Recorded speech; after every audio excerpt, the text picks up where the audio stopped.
Everybody, good morning. Welcome in Gajanan classes theory YouTube channel. मैं नरेंद्र देवड़ा आप सभी का गजानन क्लासेस के यूट्यूब चैनल पर स्वागत करता हूं, अभिनंदन करता हूं। एक बार पुनः आपको इंग्लिश की क्लास में लेकर के चलते हैं और हम चल रहे थे सब्जेक्ट वर्ब एग्रीमेंट टॉपिक पर।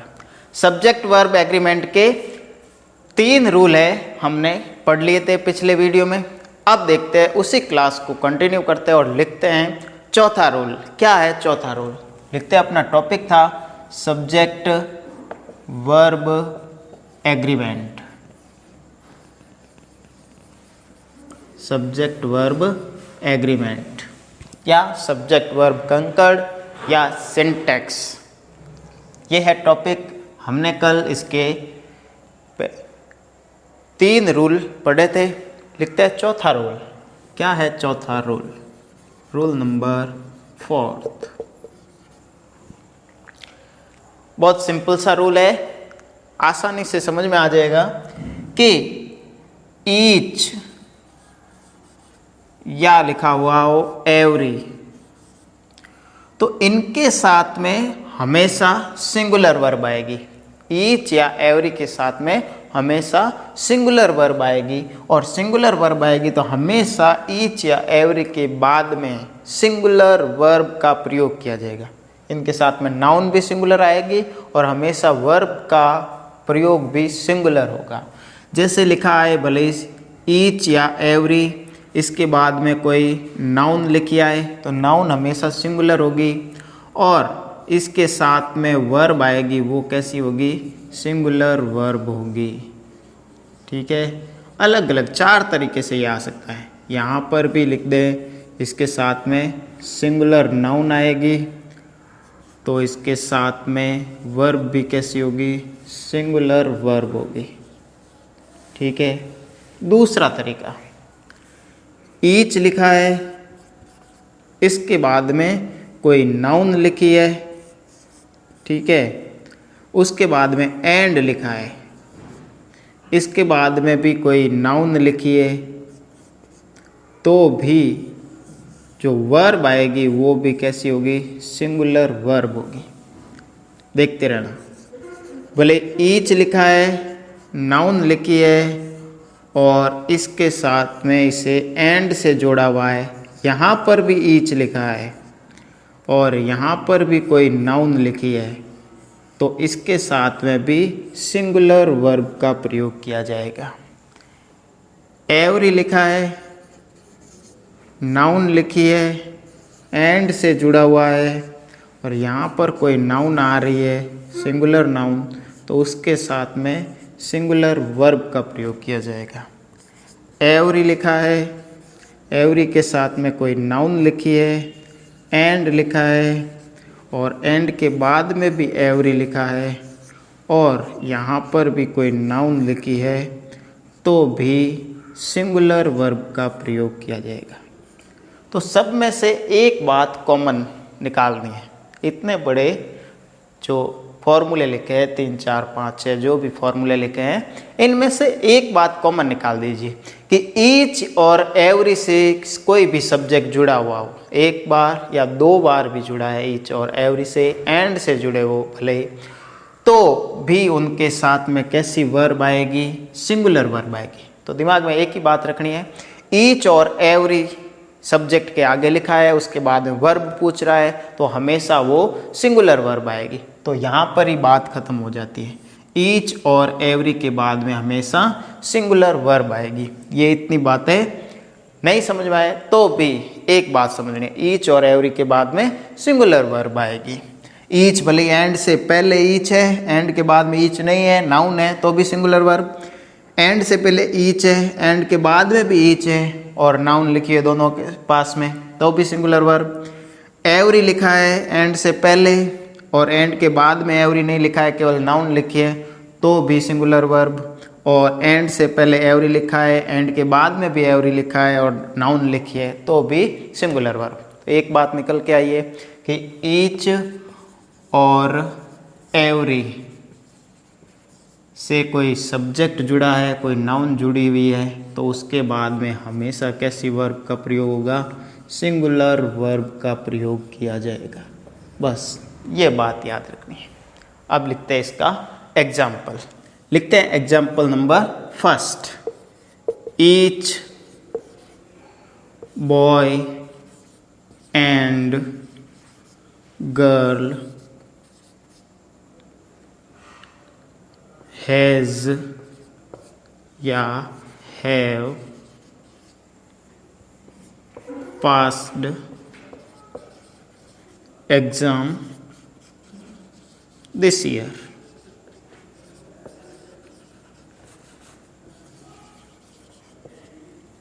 सेंटेंस लिखा है each boy and girl has या have passed exam this year. अब आप निकालिए इसका आंसर। दूसरा सेंटेंस लिखते हैं each pen and each pencil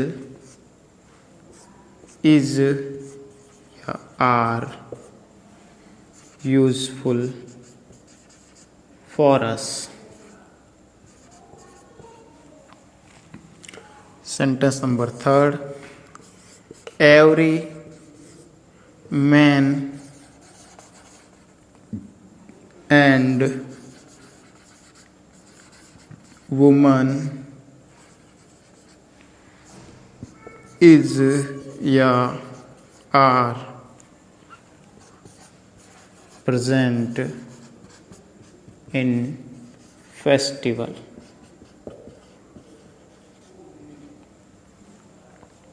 ये लिखे हैं 3 एग्जाम्पल। अब समझते हैं अपने रूल के अकॉर्डिंग। यहाँ पर लिखा है एंड से पहले ये लिखा है ईच, यहाँ पर लिखा है एंड से पहले ईच, एंड के बाद में भी ईच।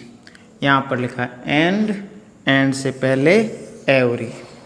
तो आपको ये समझना है, एक ही बात समझनी है कि ईच और एवरी से कोई भी सब्जेक्ट जुड़ा हुआ है तो वो हमेशा सिंगुलर होगा और सिंगुलर वर्ब का प्रयोग किया जाएगा। एक ही बात। अब देखिए एंड से पहले लिखा है ये ईच, बाद में ये भी नाउन है एक, ये भी एक नाउन है, 2 नाउन जुड़ी है, लेकिन किससे जुड़ी हुई है? ईच से जुड़ी हुई है। एक सब्जेक्ट ईच से जुड़ा हुआ है, तो इसका मतलब इसके साथ में कैसी वर्ब का प्रयोग किया जाएगा? सिंगुलर वर्ब का प्रयोग किया जाएगा। तो सिंगुलर वर्ब कौन सी है? हैज है या हैव है? तो सिंगुलर वर्ब कौन सी हो गई? हैज़। तो हैज़ का प्रयोग किया जाएगा। लेकिन आप ये समझेंगे कि यहाँ पर नाउन 2 है, बॉय भी है गर्ल भी है, दोनों अलग अलग है, तो 2 हो गए तो प्लूरल हो गए। तो प्लूरल मान करके हैव किया तो ये आंसर रॉन्ग हो सकता है। तो ध्यान रखना, ईच से कोई भी सब्जेक्ट जुड़ा हुआ है, ईच भले एक बार लिखा हो, ईच भले 2 बार लिखा हो, तो वो हमेशा क्या रहेगा? सिंगुलर ही रहेगा। दूसरा, each pen and each pencil, 2 बार ईच लिखा है, फिर भी ये क्या है? सिंगुलर है। पेन एंड पेंसिल दोनों अलग अलग नाउन है, फिर भी ये क्या है? सिंगुलर, क्योंकि ये किससे जुड़ा हुआ है? ईच से जुड़ा हुआ है। ईच और एवरी का अर्थ होता है प्रत्येक। क्या अर्थ होता है? प्रत्येक। ईच और एवरी दोनों का अर्थ प्रत्येक होता है। एक आ रहा है, प्रतिधन एक, तो एक है, वो एक वचन है। तो यहाँ पर भी ईच पेन ईच पेंसिल, तो ये ईच से जुड़ा हुआ है, ईच से जुड़ा है, इसका मतलब वो क्या होगा? एक वचन, सिंगुलर, और सिंगुलर वर्ब क्या होगी? Is. Sentence number third. Every man and woman is या आर प्रेजेंट इन फेस्टिवल। तो एंड से जुड़ी हुई है, एक मैन नाउन है, एक वुमन नाउन है। किससे जुड़ा हुआ है? एवरी से। तो भी क्या है? एवरी से जुड़ा हुआ है, तो भी क्या है? सिंगुलर वर्ब का प्रयोग किया जाएगा। भले ही ऐसे लिखे every man and every woman, तो भी सिंगुलर रहेगा, और एवरी मैन एंड वुमन लिखा है तो भी सिंगुलर। मतलब दोनों तरफ एवरी लिखा है तो भी सिंगुलर, एक नाउन के साथ में एवरी लिखा है तो भी सिंगुलर वर्ब का प्रयोग किया जाएगा। तो यहाँ पर भी आंसर क्या होगा? Is. Every man and woman is present in festival. तो इस प्रकार है ये रूल नंबर 4th। समझ में आ गया होगा। लिखते हैं अब रूल नंबर 5। रूल नंबर 5 क्या है? रूल नंबर 5 सरल सा रूल। अगर सब्जेक्ट के आगे, नाउन के आगे many, a great many, a good many, many, a great many, a good many लिखा है, तो इनके साथ में जो भी नाउन आएगी, इनके साथ में जो भी नाउन आएगी वो हमेशा नाउन कैसी होगी? प्लूरल नाउन होगी। वो हमेशा कैसी नाउन होगी? प्लूरल नाउन होगी, बहुवचन नाउन होगी। तो इनके साथ में जो वर्ब आएगी वो भी कैसी आएगी? प्लूरल वर्ब का प्रयोग किया जाएगा। प्लूरल वर्ब का प्रयोग किया जाएगा। क्या रूल है? Many, a great many, a good many, इनके साथ में जो भी नाउन आएगी वो कैसी आएगी? हमेशा प्लूरल नाउन आएगी। और इनके साथ में वर्ब लगेगी वो भी कैसी लगेगी? प्लूरल वर्ब लगेगी, क्योंकि ये बहुवचन प्लूरल के लिए ही आया हुआ है। मैनी, मैनी का अर्थ बहुत बड़ी संख्या, सबका अर्थ एक ही है। चलते हैं, देखते हैं sentence. A great many students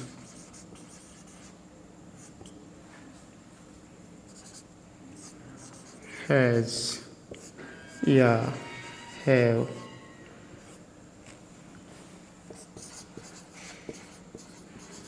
passed the exam. A great many students has या have passed the exam. अब देखते हैं यहाँ पर कि सेंटेंस किससे जुड़ा हुआ है? ए ग्रेट मैनी, फिर नाउन लिखिए स्टूडेंट्स। क्या लिखा था कि इनके साथ में प्लूरल नाउन आएगी। तो नाउन ये स्टूडेंट्स है, ये कैसी है?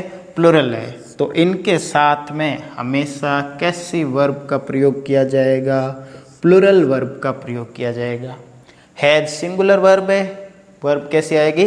Plural verb. अब देखना गलती क्या होती है एग्जाम में, हम सोचेंगे कि इसके साथ में क्या लिखा है? ए लिखा है, और ए है इसका मतलब एक का अर्थ होता है एक है, मतलब एक वचन है। तो ऐसा नहीं है, ये क्या है? मैनी और स्टूडेंट्स क्या है?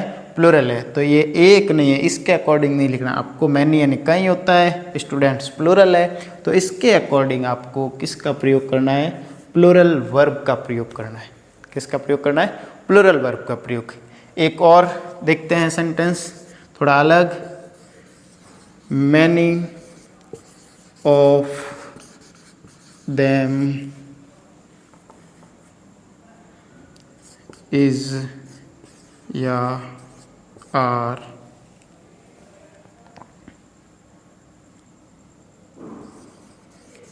absent today. Many of them is या are absent today. अब देखते हैं यहाँ पर लिखा है मैनी, मैनी के साथ में क्या जुड़ा हुआ है? ऑफ जुड़ा हुआ है। तो एक बात ये ध्यान रखनी है, many, a great many, a good many, इनके साथ में कोई प्रीपोजिशन आ जाए तो उनके बाद में जो भी नाउन लिखी जाएगी तो वो नाउन सीधी आएगी, और वो नाउन भी कैसी आएगी? प्लूरल नाउन आएगी।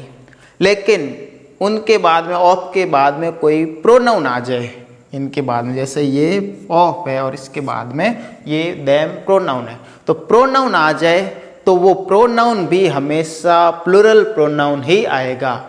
और प्लूरल प्रोनाउन कौन कौन से होते हैं? तो पहली बात तो प्लूरल प्रोनाउन आएगा। दूसरी बात, जो ऑफ के बाद में प्रोनाउन आएगा वो ऑब्जेक्टिव केस में ही आएगा, सब्जेक्टिव केस में नहीं आएगा। तो इसका क्वेश्चन बन सकता है आपके स्पॉटिंग एरर में। देखिए कैसे, ये ध्यान रखना है कि many, a great many, a good many, इसके बाद में कोई प्रीपोजिशन लिखा है तो उसके बाद में जो भी प्रोनाउन आएगा वो ऑब्जेक्टिव केस में आएगा और वो प्लूरल ही होगा। तो प्लूरल प्रोनाउन दो ही होते हैं, एक होता है अस, एक होता है देम। तो ये ही आ सकते हैं और वो ऑब्जेक्टिव केस में आएंगे। चलिए तो इनके साथ में भी हमेशा प्लूरल वर्ब का प्रयोग करना है। ये सेंटेंस थोड़ा अलग है। तो मैनी ऑफ देम इज या आर अब्सेंट टुडे, तो ये देम प्लूरल है, दे का ऑब्जेक्टिव केस है और किससे जुड़ा हुआ है, मैनी से जुड़ा हुआ है, तो इसके साथ में वर्ब कैसी आएगी, प्लूरल वर्ब आएगी। अगर ये सेंटेंस स्पोर्टिंग एरर में दे तो किस प्रकार देगा, तो यहाँ पर लिखा है जैसे आर, यहाँ पर लिख देगा जैसे लिख दे हिज, ठीक है, हिम लिख देते हैं। अब देखिए many of him are absent today, तो ये है आपके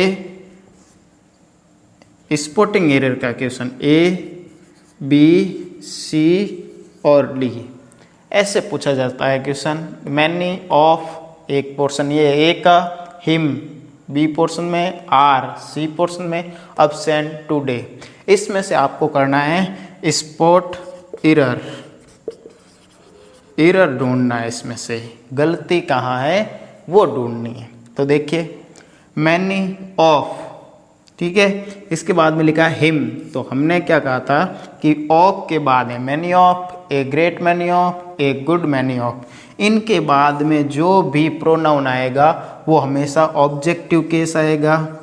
तो ये ऑब्जेक्टिव केस है, पहली बात, पहली शर्त लागू होती है, यहाँ पर सही है। दूसरी बात कि यहाँ पर जो भी प्रोनाउन आएगा वो प्लूरल प्रोनाउन आएगा।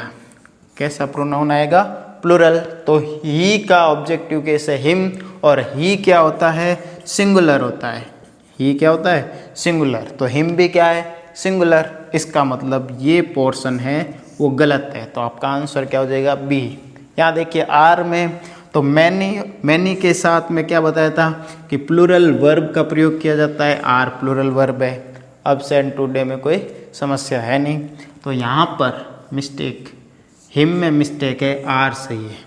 ओके, ऐसे नहीं पूछे तो दूसरा तरीका, यहाँ पर देम लिखा है और यहाँ पर लिख दिया आपके इज, तो अब कौन सा पोर्शन गलत हो गया, अब हो गया यहाँ पर मैनी ऑफ देम, ये ऑब्जेक्टिव केस, ये प्लूरल है, और यहाँ पर है इज, तो इज नहीं आएगा, यहाँ पर क्या आएगा, आर, क्योंकि ये है प्लूरल, देम प्लूरल, तो प्लूरल वर्ब का प्रयोग होगा, यहाँ पर इज नहीं आएगा। इसे अच्छी तरीके से समझना है। इस प्रकार के क्वेश्चन स्पोर्टिंग एरर या कॉमन एरर में पूछे जाते हैं। चलिए, ये हुआ रूल नंबर 5। अब लिखते हैं रूल नंबर 6। रूल नंबर 6 इसी प्रकार जो रूल नंबर 5 था, इसी प्रकार रूल नंबर 6 है, उसका ऑपोजिट है मैनी ए या मैनी एन।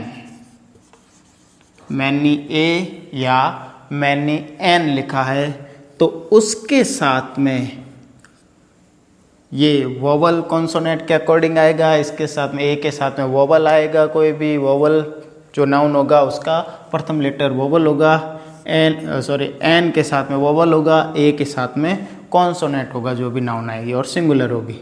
तो उसके साथ में हमेशा सिंगुलर वर्ब का प्रयोग किया जाता है।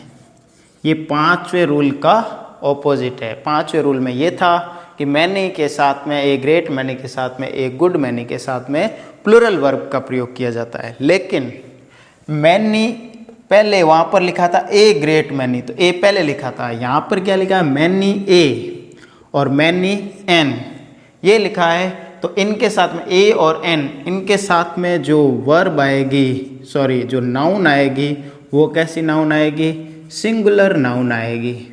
नाउन कैसी आएगी, सिंगुलर नाउन आएगी। तो सिंगुलर नाउन आएगी तो उसके साथ में वर्ब भी कैसे लिखनी है, सिंगुलर वर्ब का प्रयोग करना है। तो दो बातें अलग अलग हो गई, a great many, a good many और मैनी के साथ में प्लूरल वर्ब का प्रयोग किया जाता है। लेकिन मैनी ए, मैनी एन, इसके साथ में सिंगुलर नाउन आएगी और सिंगुलर वर्ब का प्रयोग किया जाता है। आसानी से समझ में आ जाएगा, क्योंकि ये वर्ब लिखेंगे, इसके साथ में नाउन कैसे आएगी, नाउन सिंगुलर आएगी, तो वर्ब भी कैसी आएगी, singular. Many, a great many, a good many के साथ में सिंगुलर नाउन नहीं आएगी, वहाँ पर प्लूरल नाउन आएगी, तो प्लूरल वर्ब का प्रयोग किया जाता है। तो तो यहाँ पर देखना है। अब सेंटेंस देखते हैं। Many a student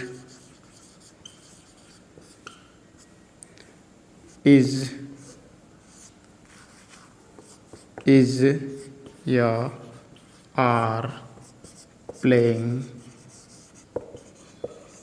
in the ground.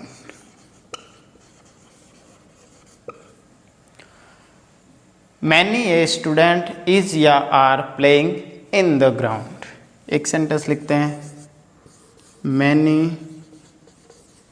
N orange in the basket